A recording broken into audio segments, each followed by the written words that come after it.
Let's ask this question, what is pi? Some will say, well, pi equal to 3.14, but they will say approximately.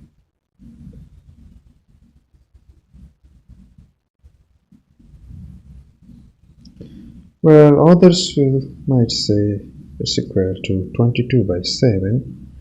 That's again approximately.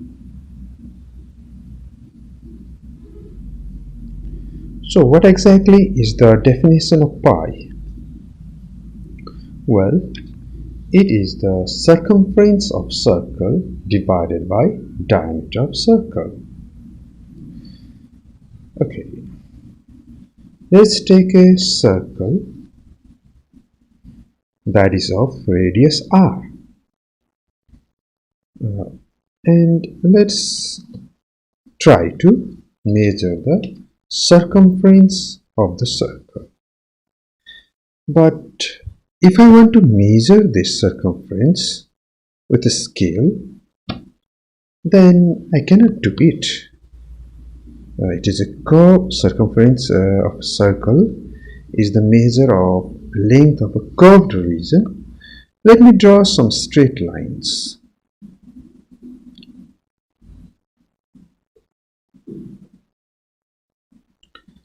Let this be the center of circle. Let this be x-axis. Let this be y-axis, and let this distance be h unit, and this also be h unit.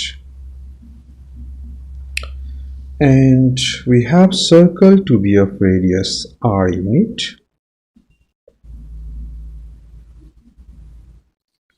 So this is also r.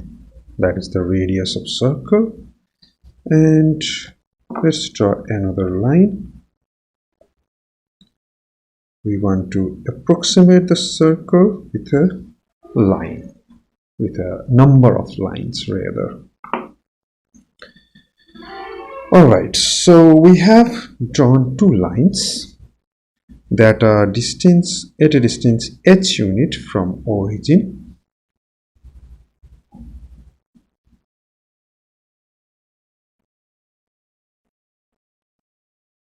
And also at a distance h unit from the circumference from this point.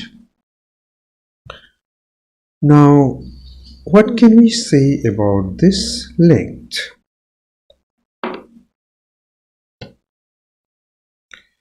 Will it approximate will this line approximate this arc? Maybe. Let's see.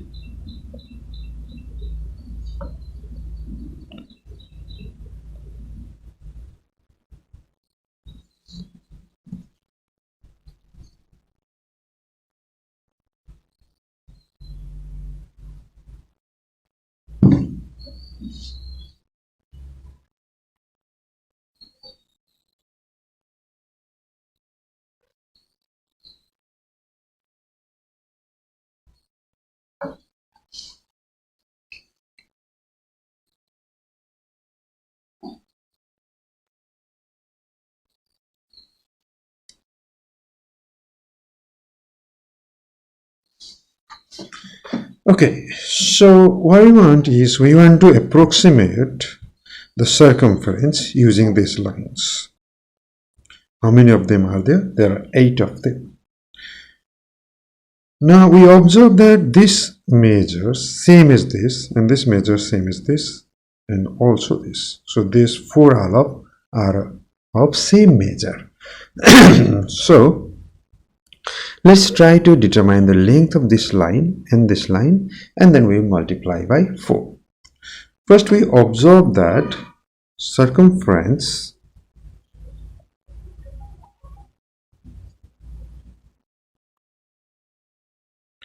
is bigger than, let this be of length S1, let this be of length S2.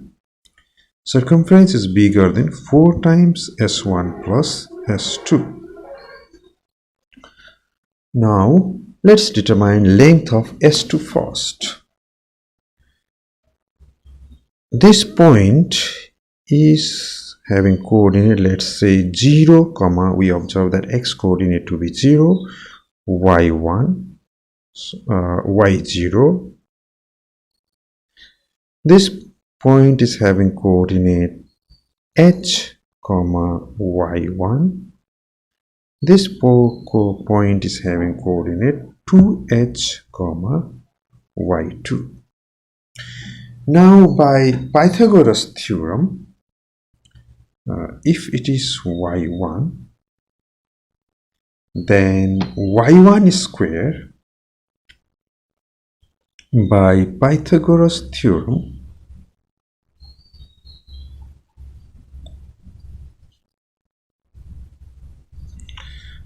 we need to apply Pythagoras theorem again and again. So let's do it once. y1 square plus h square equal to r square. So that imply y1 square equal to r square minus h square.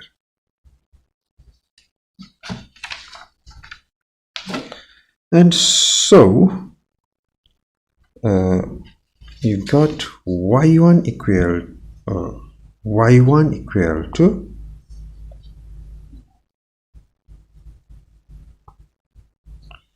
root over r square minus h square. So what can we say about S2 then? Well, we observe that this length, if we draw a line parallel to x-axis, then this length will be y1. So S2 will be equal to y0 minus y1. y0 is of radius of circle. So your S2 equal to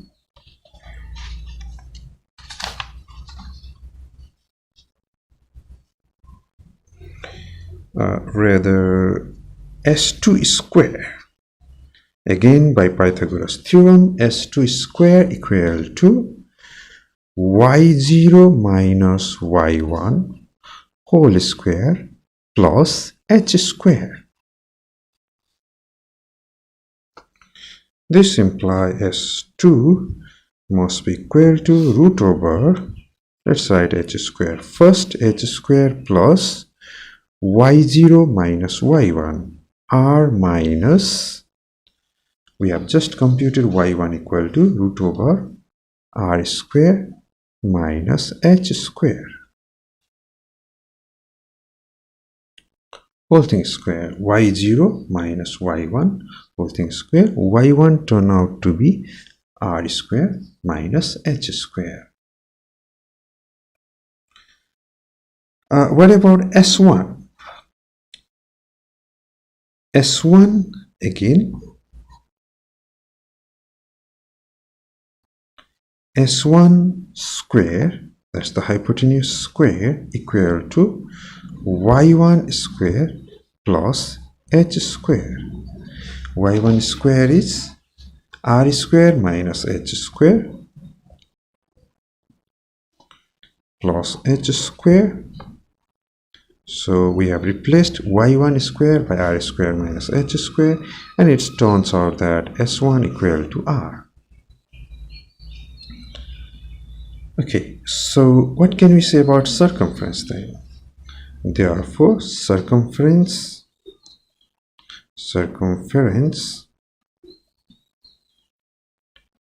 is greater than, we have already observed circumference is greater than 4s1 plus s2. Where was it?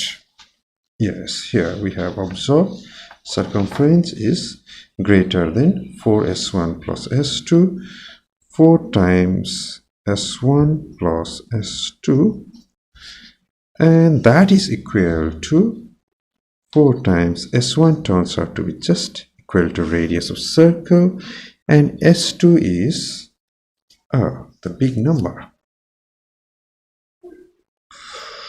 Let's write s2 only here.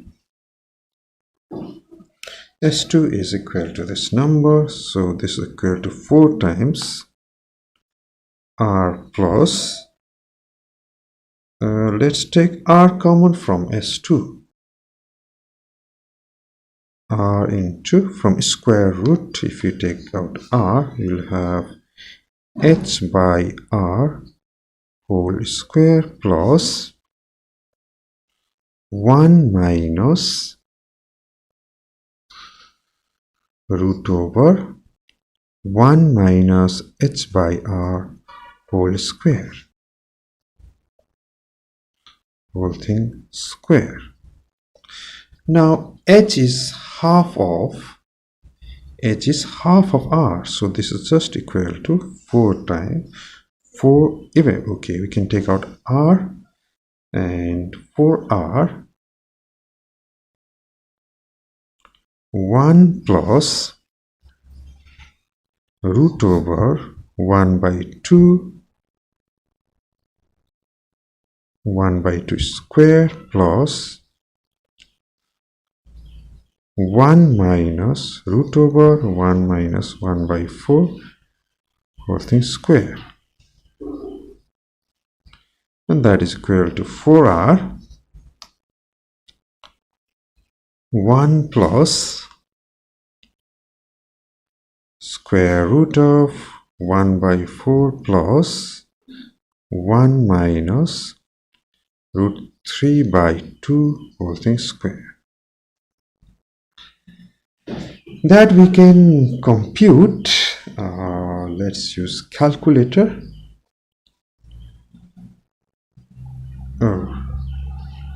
Now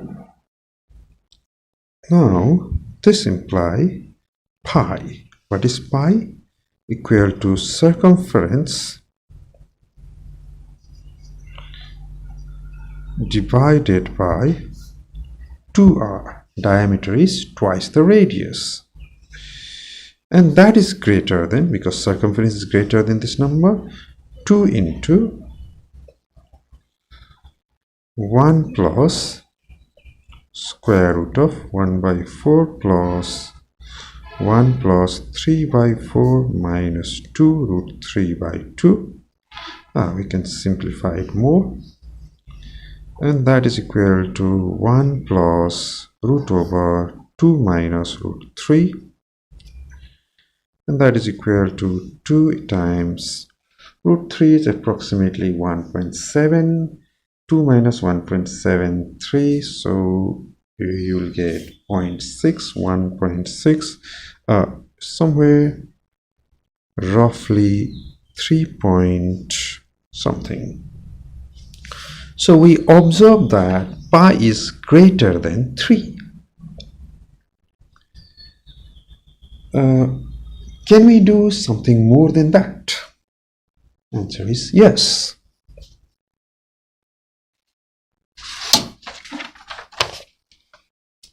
Can we have a better estimate for pi?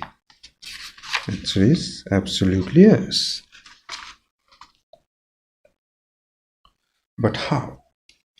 For that purpose, instead of dividing this circle into just this radius into 2 equal half, let's divide it into more number of equal parts. So we have a bigger circle now, and the radius is broken into a large number of smaller units. And what can we say about the circumference now? Observe that last time this length of this arc is much bigger than this line, a little bit bigger than this line segment. However, if we draw this kind of figure whereby we are dividing radius into large number of different edges, then we observe that the length of line segment is much closer to the length of arc. Length of my line segment is much closer to length of arc. Length of line segment is much closer to length of arc. So let's determine the y1 in this case.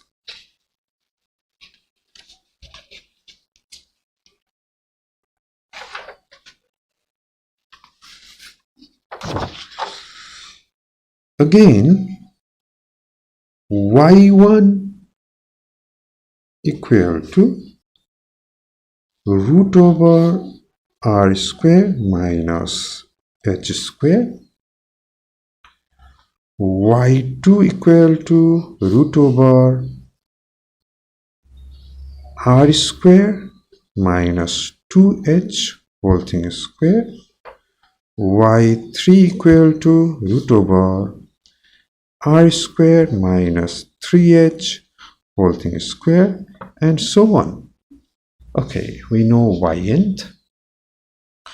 Let this be S1. So let this small straight line be of length S1. So S1 equal to root over h square plus y0 minus y1 whole thing square. Then similarly S2, this length be S2, the length of slanted line be S2. So S2 equal to root over h square plus y1 minus y2 whole square, and S3 equal to root over h square plus y2 minus y3 whole square. And we can go this way and we can compute it. If we do computation this way, then we'll get better and better value of pi. We'll be able to approximate pi more accurately. Let's do it for